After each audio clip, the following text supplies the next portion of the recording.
Você quer água também? Quer água? Olha, só água e comida. Bora.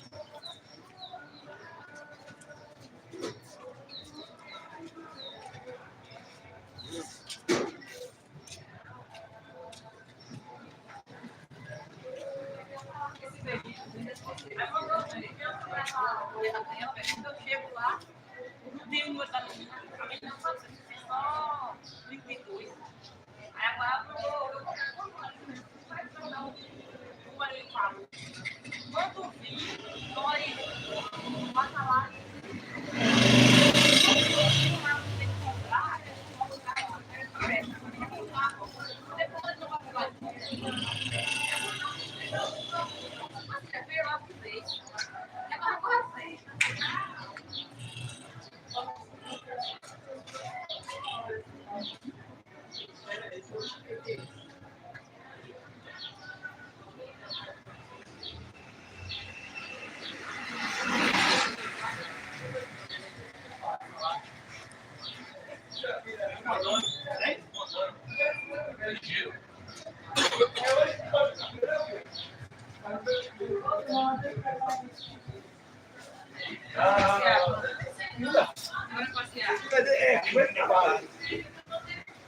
Vou fugir, ó. Eu vou deixar. Vou fugir. Quer passear, é? Botei no chão pra botar comida e não sai correndo. Vai lá que essa tem uma pessoa. Vem embora. Já. Muito bem, meus irmãos amados, recebemos cada um com a graça e a paz de Cristo. Louvamos a Deus por essa oportunidade nova, estarmos juntos. Nós bendizemos o nome do Senhor pela manhã desse dia que Ele nos concedeu. Também esse horário do almoço, a maioria de nós já desfrutando da refeição ou nos preparando para esse momento da refeição. E recebemos com ação de graças nesse dia dada pelo Senhor. Esperamos que Ele assista à necessidade de todos os nossos irmãos e familiares, mas não apenas a nossa necessidade do estômago. Nosso principal alimento é a palavra de Deus e dela precisamos diariamente também, de modo que o homem vive integralmente, totalmente. A vida só é plena para o homem se ele se alimenta de toda a palavra que procede da boca de Deus. É o nosso verdadeiro alimento. Cristo disse que fazer a vontade de seu Pai era o seu alimento e deve ser o nosso também. E para que isso aconteça é necessário aprendermos a sua palavra, meditarmos nela dia e noite, não nos desviarmos nem para a direita nem para a esquerda. Conosco aqui já nosso irmão Netinho, nossa irmã Gero. Deus abençoe ricamente a vida dos irmãos. Eu quero fazer uma nova leitura hoje do texto que começamos lendo ontem. Primeira carta de Paulo a Timóteo, no capítulo 4, a partir do verso 1. Mas antes, vamos ter uma palavra de oração, meus irmãos.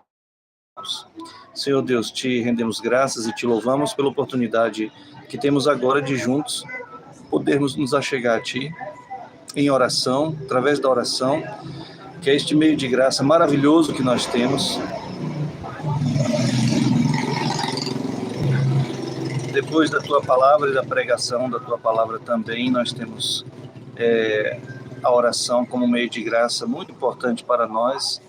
É como nos mantemos em comunhão com o Senhor todo instante, refletindo a tua palavra e falando contigo em oração, aquilo que é uma resposta de tua vontade ensinada a nós nas Escrituras. Queremos nesse momento pedir perdão dos nossos pecados e que o Senhor aceite nossa gratidão por todos os teus cuidados, por todos os teus benefícios, pelo alimento que nos concede para o corpo, especialmente o alimento do Espírito. Fica conosco, nos ajuda, é o que nós pedimos no nome de Jesus. Amém. A gente tem considerado ontem e hoje também consideraremos agora, meus irmãos, a importância que a doutrina tem na vida cristã, tá certo? É muito importante a gente persistir em não abandonarmos esse tesouro de nossa fé, que é a sã doutrina da palavra de Cristo. Por falar nisso, basta a gente saber que quem tem fé é quem crê. E quem crê, crê em algo, tá certo? Nos nossos dias se tornou muito comum, nas últimas décadas, o fideísmo. O fideísmo é aquele tipo de fé falsa que a pessoa apenas declara que tem fé, mas é uma fé na própria fé, tá certo? A verdadeira fé cristã é aquela que está depositada tão somente na pessoa de Jesus Cristo como a palavra encarnada de Deus. E essa palavra encarnada, que é Jesus Cristo, nos é explicada através da palavra escrita, que é a Bíblia. E a palavra escrita, composta pelos 66 livros inspirados por Deus, que formam o cânon da Escritura Sagrada, a Bíblia requereu, mais tarde, que a igreja, ao começar a se organizar, ela tivesse o trabalho de seus pastores e mestres. O próprio Deus, ainda por meio dos profetas na antiguidade, já havia prometido dar para a igreja pastores que apacentasse o rebanho do Senhor. E esse apacentamento requer, de fato, apreensão na palavra de Deus, conhecimento, de fato, da palavra de Deus, da teologia, que é o conhecimento, o estudo a respeito daquilo que Deus revelou a nós de si mesmo em sua palavra, o relacionamento que esse Deus tem conosco, a sua imagem e semelhança, e tudo aquilo que nos é requerido também através de sua lei, não só descrevendo o seu ser, o seu caráter, não só descrevendo o homem, o que ele é, mas também nossas responsabilidades, nossa relação com Deus e com o próximo, através da sua lei. Então, toda essa preocupação tem respostas dadas, estas preocupações são solucionadas na medida em que a igreja, desde o passado, se dispôs a examinar com acuidade as Escrituras, ao ponto de que os pensadores da igreja, antigamente chamados de filósofos como quaisquer outros pensadores humanos, eles se diferenciaram sendo também chamados de teólogos, o que só mais tarde foi aceito pela igreja o nome de teólogos para estes pensadores que também eram seus oficiais, presbíteros, pastores e mestres, os quais ao longo do tempo deram conta de nos transmitir a fé bíblica através da organização daquilo que a Bíblia ensina. Os grandes temas de ensino da palavra de Deus estão distribuídos pelos textos bíblicos, em textos com variedades literárias, o que a gente já mencionou aqui para os irmãos em algumas ocasiões, literatura histórico-narrativa, profética, poética, literatura de sabedoria, as cartas, que são textos éticos, literatura apocalíptica, e são cerca de 7 gêneros que nós temos literários, fora os subgêneros, e Deus nos transmite sua verdade através dessa riqueza também cultural de sua palavra e histórica, mas é claro que isso requereu o exame sistemático de pensadores da igreja, de mestres da palavra de Deus, que pudesse trazer para a gente, de maneira organizada, estes grandes temas da Bíblia. Os primeiros textos doutrinários que a igreja passou a adotar como símbolo de sua fé são os credos, e basicamente nós temos 3 credos principais na igreja cristã, que estão todos eles de completo acordo com o que a Bíblia ensina. O nosso credo apostólico, que ele é do final do 3º século da era cristã. Bom dia. Bom dia, amigo. Também o credo niceno, escrito em parte em 325, começo do 4º século, final do 4º século ainda, o primeiro concílio de Constantinopla, em 381. Nós tivemos também o credo atanasiano, que foi começado a se escrever dentro do 4º século e terminado no 5º século. Na verdade, o 5º século é a data de composição do credo atanasiano, tendo o texto final que nós temos hoje na igreja datado do 7º século. E o que é que declara um credo? Seja o apostólico, niceno, constantinopolitano, seja o credo atanasiano, esses credos, eles dizem qual é o conteúdo da fé. O que um crente em Cristo crê na palavra de Deus já está declarado de maneira sintética ali. Esses temas foram tomados ao longo da história, desenvolvidos por outros pastores, mestres da igreja. Houve uma grande jornada de 18 séculos de debates profundos da Escritura e da sã doutrina da palavra de Deus. Ainda no século XVI, nós tivemos já a presença das primeiras confissões de fé, Século XVII, nós temos também confissões de fé reformadas, e ao longo desse período, séculos XVI, XVII, e em diante, porque outros séculos também surgiram e ainda surgem atualmente, nós temos também catecismos, que são livros de perguntas e respostas, onde nós temos os grandes temas da doutrina da palavra de Deus sendo ensinado ao povo de Deus.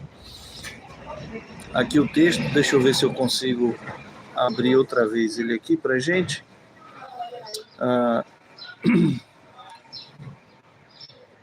Deixa eu só tentar voltar aqui. Não consigo fazer isso agora, mas o texto que nós lemos ontem, que está na primeira carta de Paulo a Timóteo, no capítulo 4, versos de 1 a 16, se eu não estou enganado, nos traz ali qual a real necessidade que não só o pastor Timóteo e todos nós pastores temos, mas uma necessidade que a igreja como um todo possui de ser ensinada na palavra de Deus através da sã doutrina, de modo que não pode haver igreja à parte do ensino da palavra de Deus, o ensino doutrinário, e esse ensino nos tem sido assegurado ao longo dos séculos através dos símbolos de fé que a igreja adota. Muito recentemente agora, um projeto aí de uns 5 anos para cá, nós tivemos uma das maiores igrejas pentecostais lançando fazendo uma declaração de sua fé escrita, que corresponde mais ou menos a uma confissão de fé. É bem certo que documentos tão recentes, eles ficaram de fora dos longos e antigos debates da igreja. Logo, o risco de haver erros e até heresias em documentos assim é bastante grande, já que foi construído a partir de agora, a partir dos homens de então, a partir do entendimento que se tem a parte da igreja histórica. Isso é um grande problema, porque isso demonstra que, muito provavelmente, aqueles que abraçam uma fé que não passou pelo crivo da história, pelo crivo do tempo, pode estar desenquadrada e, portanto, pode estar até privada da comunhão espiritual da igreja, que é o fato de que todos nós temos um mesmo pensamento e temos um mesmo veredito para as coisas que afirmamos. A gente pode levar na porta do nosso local de reuniões, que as pessoas apelidaram de igreja, quando a igreja somos nós, o corpo vivo, ou templos, como os cerimonialistas chamam ainda seus locais de reunião, pode levar ali na porta o nome que levar. O fato é que não podemos discindir das principais e elementares, as fundacionais doutrinas de nossa fé comum, entregue aos santos de uma vez por todas. Eu sugeri ontem, volto a sugerir hoje, que você dê uma lida na cartinha, numa sentada aí, antes de desligar o telefone, você consegue abrir a cartinha de Judas e ler aqueles versículos que tem ali. Não tem nem capítulo, porque são apenas alguns versículos, mas é de uma importância muito grande. Depois você vai para as cartas pastorais, primeira e segunda carta de Paulo a Timóteo, mais a cartinha de Paulo a Tito, uma cartinha negligenciada do Novo Testamento, mas muito importante para a vida da igreja, meus irmãos. O que a igreja precisa na sua coletividade, Deus já nos entregou através dos grandes temas das doutrinas cristãs, através de séculos, a partir de debates e do labor de irmãos do passado. Da mesma forma, nós indivíduos, a nossa individualidade, por causa de nossa salvação subjetiva, aplicada em cada um de nós, sujeitos, nós também temos esse amparo que a igreja nos entrega ao longo dos séculos, através desses documentos. Boa coisa faz aquele cristão, aquela família cristã que consegue ter e deve ter na sua casa, sempre junto à sua Bíblia, os símbolos de fé cristãos históricos, para que até a sua leitura da palavra de Deus seja uma leitura que passe por esse filtro que nossos irmãos do passado estabeleceram com o preço de seu próprio sangue ao longo dos séculos, de modo que, desde o trabalho neotestamentário dos apóstolos nas cartas até os dias de hoje, Deus suscitou documentos para nós que possam possam servir de instrumentos que venham aferir aquilo que nós cremos. Se aquilo que você acredita acerca de um assunto bíblico, meu irmão, não está de acordo com os credos, com os catecismos, não está de acordo com não está de acordo com os nossos materiais de perguntas e respostas, logo não é inteligente você supor que você sozinho está certo, que apenas sua igreja está certa, ou que seu pastor esteja certo e todo o cristianismo histórico esteja errado. Então, aqui fica o nosso convite, o nosso apelo ao bom senso, porque estudarmos as doutrinas é uma questão, antes de tudo, de bom senso, de sobrevivência cristã, de manutenção da nossa fé cristã, e um investimento também em nós e na nossa família, uma vez que estamos aqui nesse momento de nossa live familiar. Que Deus derrame graça sobre todos nós. Eu peço que vocês não deixem de ler a primeira carta de Paulo a Timóteo, capítulo 4, versículos de 1 a 16, para a instrução sua e de sua casa, tá bom? Quero aqui agradecer a todos os irmãos e amigos presentes, acompanhando a gente aqui, tá? Irmãos que não aparecem muito aqui no nosso chat ao vivo, mas sabemos, temos consciência que estão quase sempre, né, várias vezes presentes aqui, nos acompanhando, tá bom? Então, sintam-se todos abraçados, irmãos e amigos queridos. Aqui participou do chat com a gente Netinho, Gero, Gibson, Juliana, Fabrício, Lau. Deus derrame graça sobre a vida de nossos irmãos, sobre os lares de nossos irmãos, sobre cada família aqui representada, não só por estes irmãos amados que falaram no chat, mas também por todos vocês, amigos e irmãos queridos de todos os lugares aí que estão acompanhando a gente nesse instante, tá bom? Eu estou aqui no centro de uma outra cidade, por isso o ruído externo aqui em minha volta. Hoje de manhã a live eu fiz lá do rancho e questões médicas vim aqui até uma outra cidade. Retornarei, se Deus permitir, e às 18 horas a gente se encontra outra vez e eu muito provavelmente já lá no rancho de novo para transmitirmos a nossa live comunitária, nossa devocional comunitária. A Deus seja toda a glória, que Ele abençoe a cada um de nós. Vamos ter mais uma palavra de oração. Santíssimo Deus e Pai querido, nós louvamos o Teu nome por Tua bondade, Tua piedade, Tua misericórdia conosco. Queremos agradecer por esses instantes dessa devocional familiar e te pedimos que cada lar seja assistido pela Tua providência. Toma a vida de todos nós em Tuas mãos, sustenta-nos com a Tua graça, que o Senhor continue sendo paciente conosco, misericordioso, que o Senhor, Deus querido, esteja trazendo juízo aos maus, disciplina aos teus que se desviam em algum momento da tua vontade, exarada na Escritura. Possamos ser uma igreja, possamos ser pessoas, todos nós aqui participantes, pessoas com a mente cativa à tua palavra, que possamos desfrutar da presença do teu Espírito em nós e da orientação também que nossos pais no passado nos deixaram num grande legado de sua fé, documentos estes que Satanás não tem conseguido destruir ao longo do tempo, mas que por tua bondade têm sido preservados. Por tudo louvamos o nome do Senhor, pelo espalhamento do conhecimento da tua palavra nesses dias também, e rogamos nesses dias que antecedem a volta do teu Filho, que sejamos encontrados com fé, crendo de fato naquilo que é a verdade e que somente pode ser encontrada na tua palavra. Nos assiste em todo o tempo, em nome de teu Filho pedimos. Amém. Deus abençoe, meus irmãos. 18 horas a gente volta a se encontrar, se essa for a vontade do Senhor.